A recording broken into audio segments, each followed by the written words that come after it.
Is President Donald Trump a Freemason? Well, I was asked this recently and it caused me to think about this matter a little further. Now, whether Trump is a Mason or not is actually irrelevant, but I'll share my thoughts on whether I think he is or isn't at the end. But what I primarily want to address is why politicians become Masons. Because throughout history and across every country, there have been, are and will be politicians who are Freemasons. Now, I've personally sat in many lodge meetings with Masons who, outside of the lodge, are local, state or federal politicians. So this naturally breeds the question and the subsequent conspiracy theories that because politicians are Masons, it's Freemasonry who's controlling the government. The inner circle of the inner circle that pulls the strings of society, and only those with the highest degrees in Freemasonry sit within. So in this edition of Daily Masonic Progress, I'm going to address why politicians become Masons, does Freemasonry control the government, and is President Trump or President Biden a Freemason? Let's first address whether or not Freemasonry controls the government. Now, many leaders of business, government, and royalty have been and still are Masons. Our ceremonies themselves even say the following lines: that monarchs themselves have not thought it derogatory to exchange the scepter for the trowel. And our history has many famous men across every industry and occupation, from astronauts to basketball players who are Masons. After all, NBA juggernaut Shaquille O'Neal is very public about his active involvement in Freemasonry. So given that many prominent people throughout time have been Masons, while also in positions of authority and power, members of another secret society who clothe in regalia consisting of aluminium headwear attribute their actions and their activities to Freemasons and Freemasonry. They believe that a mysterious and secret cabal of 99-degree Masons who are the innermost inner circle, orchestrating everything, that those politicians have merely been puppets on the end of a string. I've recently had a similar conversation in the comments thread on this YouTube channel about this previously, where one claimed that the Freemasons in every small local town coordinate the Railroad Commission, the Chamber of Commerce, and decide where the minorities live through zoning laws. When I challenged this by asking how did you come to such a conclusion, the response was that the clue is they're a member of all three organisations. Except this fails to neglect that it actually could be the Railroad Commission that's in control of all three groups. Or is it the Chamber of Commerce who's in control? The truth is you could insert any three groups that have an overlapping membership into a similar equation and arrive at the same conclusion that one group controls them all. And that might be the alma mater of a particular university, even those who did a particular degree. It could be the local football club or the local medical board. And how do you conclude that it's the Freemasons who make any decisions and not those individuals while acting in their position within the body of that organisation made the decision? You see, this whole notion of assuming that because someone is a Mason and they're in a position of authority is because of Freemasons is a mistake that members of the International Order of the Aluminium Cap continue to make by attributing an individual's actions to the membership in the craft, because such could be attributed to any of the other identities that that person has. Whether they're a lawyer, a doctor, a postman, a rugby player, it could be any of them. So when you have the culmination of assertions without any evidence, and the simplest explanation usually being right, and no extraordinary evidence to support these extraordinary claims,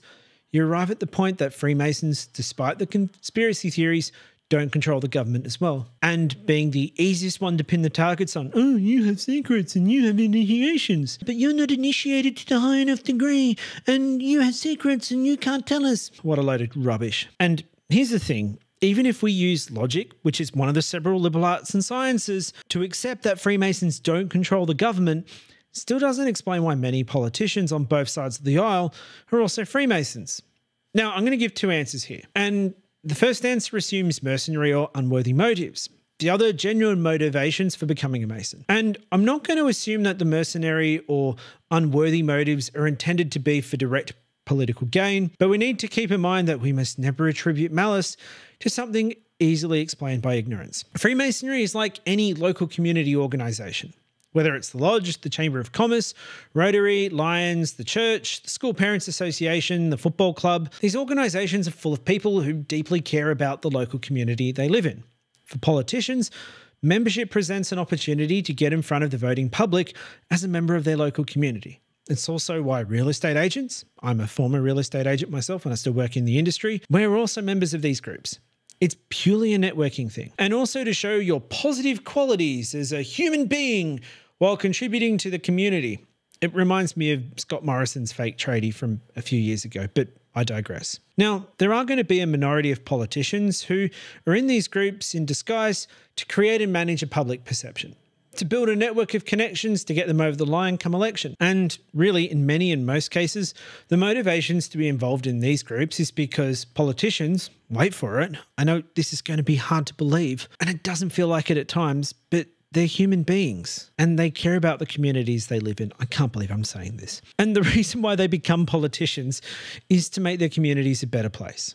So you could say that they become Masons for mercenary or unworthy motives, such as building a network and faking they care about the community just to get elected. But in reality, they do it because it's another avenue to contribute to the society in a genuine and meaningful way, and without directly representing their political aspirations. However, I do think even with having Freemasonry as an avenue to do good in the world, still misses the reason that I hope is at the heart of every Mason, whether they're in politics or otherwise. You see, Freemasonry has something unique that it and no other organisation can offer people. It offers this to everyone, but it's more especially to those who are always in the public spotlight, whether it's politics, business, sport, or anything else. But it's something that you and me, the average Joe, well, we take for granted. And this is one of the great privileges that Masonry bestows on its members. It's a secret that we mistakenly overlook. And when I point out this secret to you, it's going to be glaringly obvious. You see, one of the most beautiful things in Freemasonry is the symbolism of the white lambskin apron. Every Mason of every rank, even though some aprons have more embellishings than others, they still wear the same white lambskin apron. And this is to teach us several lessons, but those more relevant to politicians and being Masons are that of humility and brotherhood. Now, there are also symbolic lessons taught throughout the ceremony of initiation. And despite who we are or what we have in the outside world, that's all left behind when you become a Mason and thereafter enter into the lodge. For inside the lodge, all are equal, meeting on the level and parting on the square. But it's also because Freemasonry prohibits the discussion of religion and politics. Now, I'm sure you're going to say, well, Darren, isn't this a discussion about Trump being a Mason or politicians being Masons, a discussion of politics in lodge? Remember, we need to keep in mind that the definition of the word in our ceremonies is based on the meaning at the time of their writing. Discussion means debate, and it means trying to identify which side of the argument is right and true and which one is wrong and false. Now, if I was discussing whether Trump's policies were right or wrong, that would be falling foul on our prohibition. So because the material world, politics and religion are left at the door, they're not brought into Freemasonry, the craft can offer something to politicians and people that are quite notable. As I mentioned before, this is something we, the average Joe, take for granted. So I can imagine someone like Shaq, Trump, Biden, Albo, ScoMo. Now for the non-Australians, Albo and ScoMo are the last two Australian prime ministers, or any other person that is in the public sphere, being able to walk into a Masonic lodge and just be treated like any other brother would be relieving. I mean, think about it. To be treated like a normal person, not as the public version of themselves, must give them relief. Imagine being someone that wherever you go, you're always on. And yes, such is the perils of living a public life. But having a place where you can go and just be yourself, like your actual true self, must be relieving, let alone having a place that is a sacred space where you can contemplate the bigger questions of life. And that's something that Freemasonry offers to those in public life, and everyone else for that matter. It's a place to leave the profane world and just be amongst your equals without the trappings of life. And for a politician, it provides a sanctuary of escape from the constant barrage of questions about your policies and about what you think about the other team across the aisle. So now that we understand what Freemasonry has to offer and why politicians and other famous people become Masons, what about the question of whether or not Trump is or isn't a Freemason? Now, let's at least consider what the answer could be on the balance of probabilities. I don't have any evidence to conclude that he has ever been initiated into Freemasonry. So given that Trump is quite a networker and he is involved in property deals where knowing people is key, I wouldn't have put it past him to have at least at one point in his life considered becoming a Mason to expand his networks, perhaps even going through with it. But also, for reasons I mentioned previously, that's just as likely as Biden or any other politician also being a Mason. However, one of the key requirements of becoming and remaining a Mason is to be obedient to the laws of the jurisdiction you reside in.